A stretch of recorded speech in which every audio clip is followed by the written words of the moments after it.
have some ideas for you. I know some of you love to turn on a lathe. Here are some ideas for your lathe work.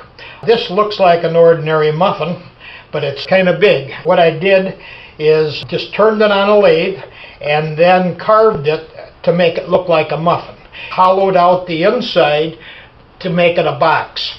So this is for a great-granddaughter. She loves muffins, but it's a good idea, and it doesn't take too long, and it's a good marketing idea also.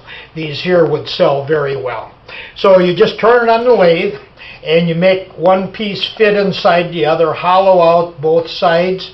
Then you just take your V-tool and you do the gouging.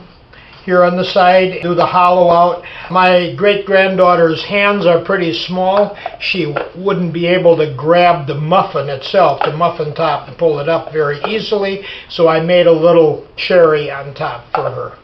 I colored it with colored pencils and put varnish over it. Here's another idea. From a 1-inch board, 1-inch thick board, which is true dimension is 3/4 of an inch. This is cherry. I wanted to make a bowl. So what I did is put it on the bandsaw, cut it at an angle so it turns out like so.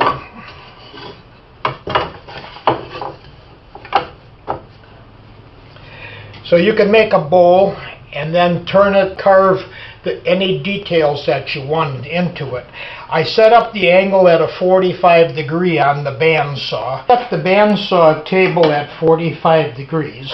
That's as far as it'll go. If yours can go further, I recommend you going a little bit further. I drew the circles on the board, and because the bandsaw you can't feed inside the circles, you have to cut from the outside.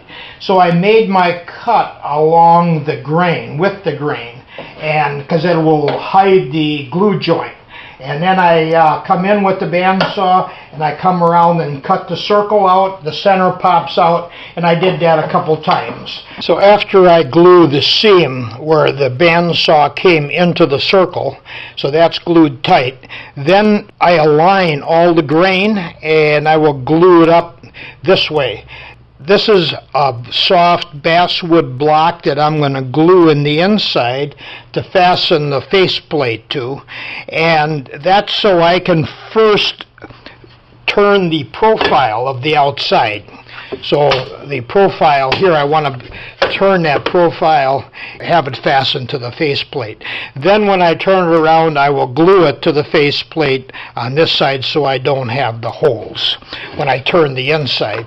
Then when I turn the inside, I will turn out, I'll cut this here basswood block out of there, and I'll dish that bottom out really nice.